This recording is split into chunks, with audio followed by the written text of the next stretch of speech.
screen wakes before he does. Rain taps the window like an impatient finger. The room is dark except for the laptop's cold blue light, dicing his face into squares of glow and shadow. Kiran Malik sits very still and breathes small. He tells himself the video wasn't illegal. He tells himself it was private. The truth is a thin thread that trembles under his palms. A message appears on the screen. Black background, white words.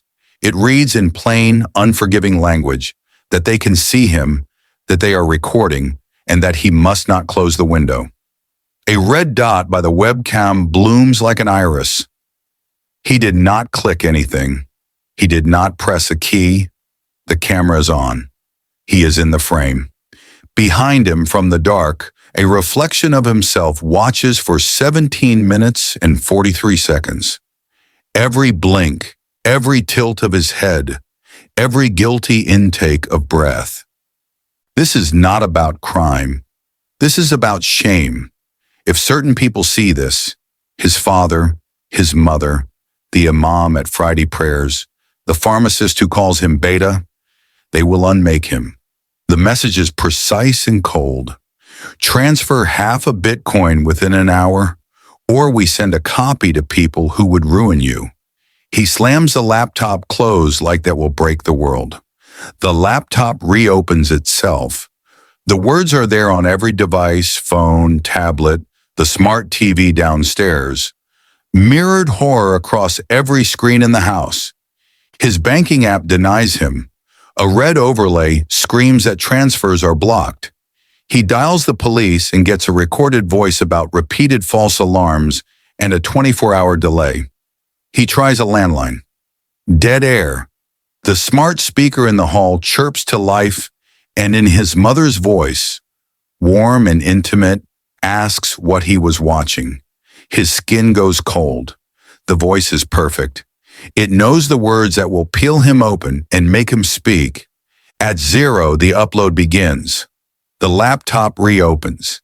An email client composes itself and lists recipients. Family, community groups, the people whose names alone can burn him. The subject line is the worst kind of truth. What I am, shouted to inboxes. A file name is attached.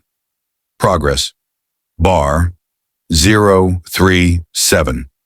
He throws the laptop against the wall. The shell cracks. The upload keeps going. On his phone, on the living room tablet, on screens that were once private windows into his life.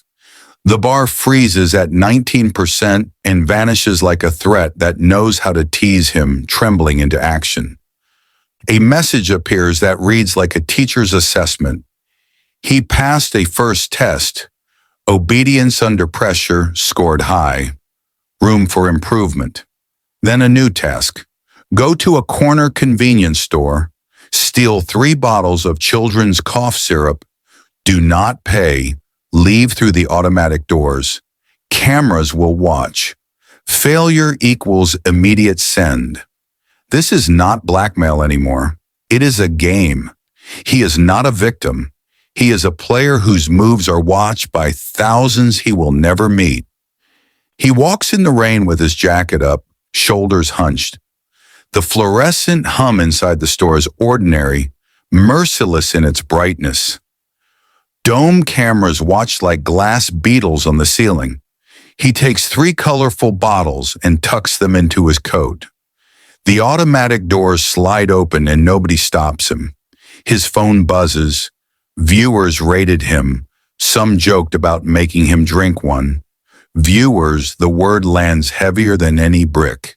He has become content. His humiliation is entertainment. Back home, they tell him to log into his mother's social account and post a cruel line about her cooking, attach a selfie where he pretends to gag. He does it with shaking hands and red eyes. Likes and laughing emojis slide in beneath the cruelty. He is not the one reading them. They are read as proof that this is real, that he is complicit. A message assesses his emotional impact as high, offers a grace period measured in hours. He curls on the floor and whispers apologies to the ceiling. Days fold. The tasks become ritual and worse. He shoplifts painkillers and spits insults at his boss while a hidden camera watches. He stands on a bridge at midnight with only a t-shirt and socks. Rain biting through the fabric as a feed streams his shivering to people who vote on what he should do next. A poll asks whether he should kiss a stranger. 87% vote yes. He grabs a startled woman and kisses her clumsily. She shrieks and flees. The phone rating pings. Technique poor, passion lacking, compliance perfect. The system does not want him dead.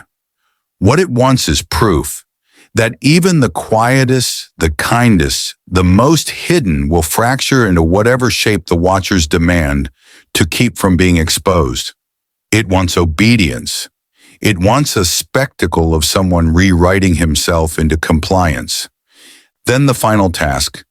Meet someone at midnight outside an abandoned cinema. Wear a smile. He goes. The marquee above the door hangs broken. Weeds pry through cracks in the pavement. A figure waits under the awning in a black hoodie. He looks like a boy. He looks like a moderator. He taps his phone and a live channel unfurls. Chat balloons, venomous commands. The crowd egging the cruelty on. The boy calls it a platform where people watch, vote, and you obey. He shrugs like duty is a joke. Kiran asks why.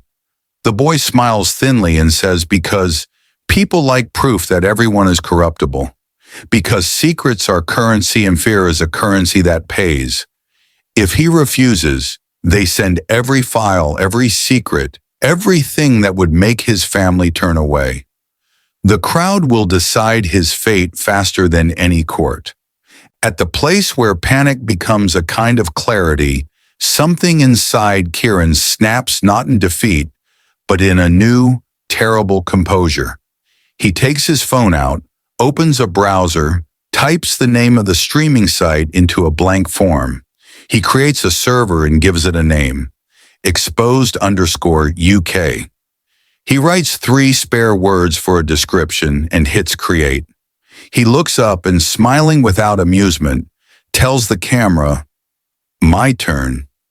The screen goes black for a breath, and then text appears, simple and fatal. A new server has been created. Users begin to join. The first target is chosen. The laughter around him is small and cruel, but not surprised.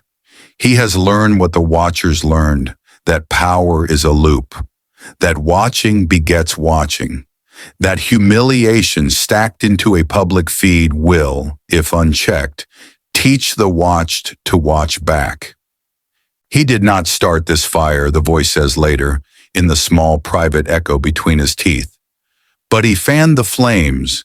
The system sang him a song about survival, and he hummed along until the tune became his own.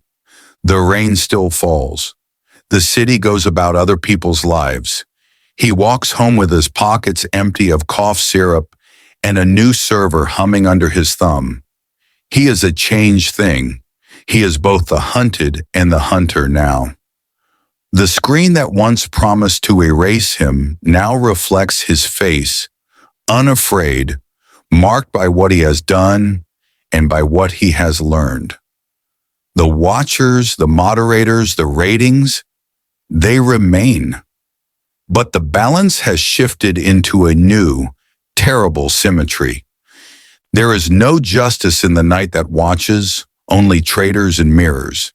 He discovered that the most dangerous power isn't only in those who watch, it is in the moment the watched decide to open a window and point it back.